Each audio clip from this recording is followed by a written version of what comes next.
kalau kalian lihat berita di Metro TV itu ya, maka dia pasti membandingkan years on years-nya berapa, membandingkan antar per tahunnya berapa, gitu ya. Nah, untuk mempermudah kita bisa pakai pivot table. Nah, pivot table ini kita bisa presentasikan dalam bentuk grafik tadi. Nah, sebagai anak akuntansi dan orang keuangan nih, kalian juga harus bisa mempresentasikan angka-angka ini. Nah, kalau hanya angka-angka ini kan nggak menarik nih, ya kan? Nah, misalnya nih, saya mau lihat penjualan per state. Per state jumlah penjualannya mana sih? Nah, saya tinggal buat aja apa namanya? Grafik peta. Gimana caranya? Ini misalnya ya, kalau kalian mau grafik peta, kalian harus copy paste dulu ininya, kemudian blok, kemudian kita insert di peta mana? Oh, ketutup zoomnya. Nih di map, kita buat map. Nah, dia langsung keluar deh. Nah, ini apa artinya sih? Kok ada yang misalnya kalian mau presentasi, ditanya kalian, tuh kok warnanya beda-beda per state, maksudnya apa? Nah, state yang paling penjualannya paling rendah, tentu eh, warnanya yang paling nggak kelihatan. Artinya semakin gelap dia semakin bagus penjualannya. Nah, di sini nih California paling gede nih, paling tinggi nih penjualannya gitu. Nah, kemudian ini juga nih ada nih di Texas gitu ya. Kemudian ada di New York penjualan paling tinggi. Kemudian di Washington. Nah, kalau dikategorikan nih ada California, Washington, New York gitu ya. Kemudian Texas, ini kan kota-kota besar ya. Berarti penjualan kita hanya bagus di kota-kota besar, kita bilang gitu. Nah, tentu kan kita sebagai akuntan atau sebagai orang keuangan nih, kita nggak hanya mempresentasikan jumlah penjualan per petaannya gitu ya. Nah, kita bisa presentasikan dalam bentuk dashboard. Nah, dashboard ini menjelaskan semuanya. Tadi misalnya saya mau tahu penjualannya berapa nih di tahun ini, ternyata ada tiga segmen, yaitu consumer, corporate, kemudian home office. Kemudian consumer berapa persen sih, ya dilihat aja di sini, consumer 51% misalnya, kemudian corporate berapa persen, ternyata 31%, kemudian sisanya 19% ada di home office gitu ya. Kemudian sebagai orang keuangan lagi nih, kita lihat total price-nya gimana tadi yang saya bilang. Kita harus membandingkan dari tahun-tahun sebelumnya. Total per years-nya dari 2014 ternyata naik. Oke, penjualannya naik. Kemudian kita melakukan promo nggak sih? Gitu ya. Ternyata kita melakukan promo dengan diskon nih ya. Total diskon per years-nya. Ternyata kita juga seiring dengan penjualannya gitu ya.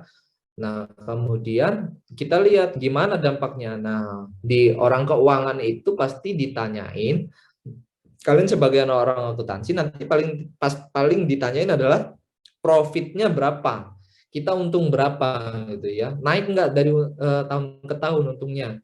Nah, ini kita harus jelasin total profitnya ternyata dari 2014 kita naik gitu ya, kemudian 2015 naik, 16 naik, kemudian 2017. Nah, kalau dari grafik ini, kalau kalian lihat ya kan, penjualan sama diskon tuh sejalan gitu ya. Tapi ternyata misalnya di 2015, meskipun diskonnya biasa aja, promonya biasa aja, penjualan kita tetap naik gitu ya. Ini namanya pie chart ya kan.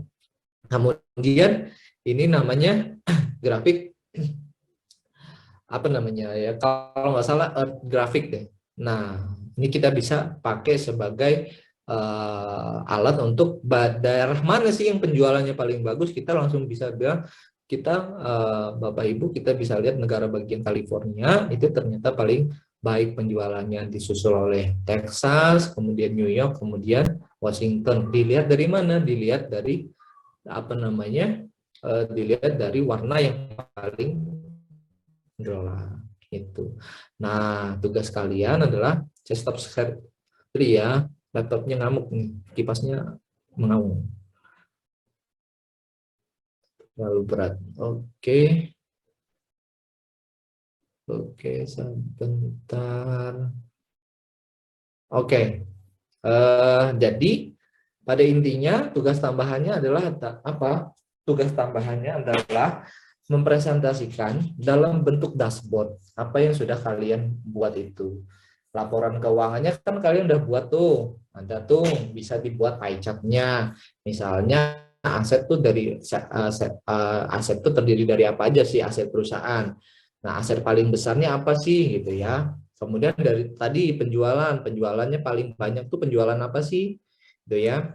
Nah, mohon teman-teman buat sheet tambahan yaitu sheet dashboard namanya. Nah, teman-teman bisa buat sheet dashboard itu dengan menggunakan Excel gitu ya. Nah, usahakan pakai pivot table. Jadi, kalau teman-teman bingung pakai pivot, ya silahkan aja langsung. Tapi kalau yang pakai pivot akan mendapatkan nilai tambah gitu ya. Karena ada satu instrumen yang dipakai di Excel untuk mempermudah gitu. Selain VLOOKUP, bisa juga pakai pivot. Pivot itu juga adalah fungsi dari VLOOKUP dan HLOOKUP gitu ya. Jadi teman-teman bisa lebih mudah pakai pivot sebenarnya gitu. Nah, itu terkait dengan tugas tambahan membuat dashboard. Nah, instrumen di dashboard apa aja? Ya, terserah kalian. Semakin lengkap, saya bacanya baca dashboard ya. Saya baca dashboard, kalau misalnya dashboardnya sudah mewakili dan oke. Dashboard itu kan untuk orang awam ya. Untuk orang awam. Jadi kalau misalnya orang awam aja udah langsung ngeh dengan dashboardnya, berarti dashboardnya bagus gitu ya. Nah, dashboard yang bagus di dalam keuangan itu yang mempresentasikan semua kondisi keuangan perusahaan gitu.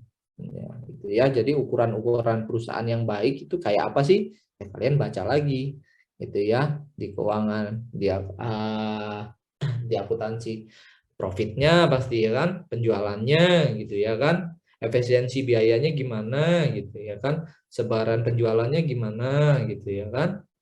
Jangan-jangan misalnya penjualannya bagus, tapi cuma satu produk aja yang jualannya bagus. Yang ngapain bikin banyak produk gitu kalau cuma satu aja gitu. Nah, kayak gitu-gitu gitu ya. Jadi kalian sebagai investor nih ngelihat dashboard kalian tuh langsung ngeh nggak ya? Oh, ini perusahaan bagus, ini perusahaan jelek gitu. Nah, itu aja ukurannya. Jadi semakin lengkap bisa mempresentasikan kondisi perusahaan itu, semakin bagus nilainya. Kemudian nilai semester ini udah ada B+ ya. Semester ini kayaknya berubah penilaian. Sudah ada B+. Iya, sudah ada B+. C- nggak tahu, B- nggak tahu saya. Ada apa enggak? Yang jelas berubah sistem penilaiannya. Gitu ya. Ada yang mau ditanyakan terkait tugas UAS dan teknis UAS? Pak, Silakan. izin mengonfirmasi tentang tugas tambahannya ini. Ini Hmm? berarti dimasukin ke dalam yang PBL-nya itu, Pak? Iya, betul. Apakah? Di Excel-nya itu. Oke. Makasih, Oke. Pak. Jadi tambahin satu sheet namanya dashboard. Sama kalau misalnya pakai pivot ya tambahin sheet pivot. Nah, kalian buat pivotnya itu saya sarankan di sheet sendiri buat pivotnya, gitu ya. Jadi dia ngerekap pivot-pivotan gitu. Jadi kalau buat pivot di itu takutnya kacau dia. Gitu. Ada lagi?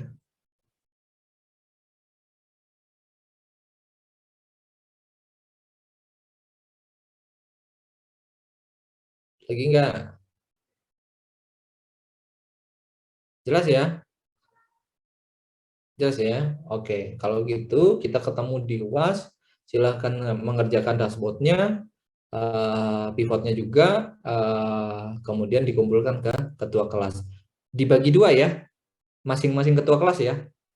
Masing-masing ketua kelas, kalau misalnya flash disknya mau satu, berarti bikin folder dua, kelas A dan kelas B gitu ya, satu-satu ya.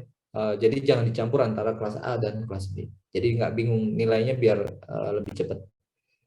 Nah, kemudian nama mahasiswanya NPM nama. NPM terus baru nama filenya ya, nama file Excel NPM terus nama. Gitu ya. Ketua kelas adakah kakak tingkat di kelas ini? mata Ada, kuliahnya? Pak. Hah?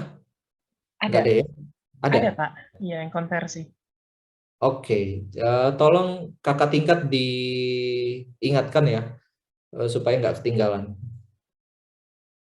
Iya, Pak. Kakak tingkatnya juga jangan nggak ada yang ngulang kan, tapi biasanya yang penyakitan yang ngulang. Pokoknya yang kakak tingkat lah ya, di luar angkatan biasanya kan nggak ikut grup angkatan. Nah silahkan koordinasi sama ketua kelasnya, gitu ya.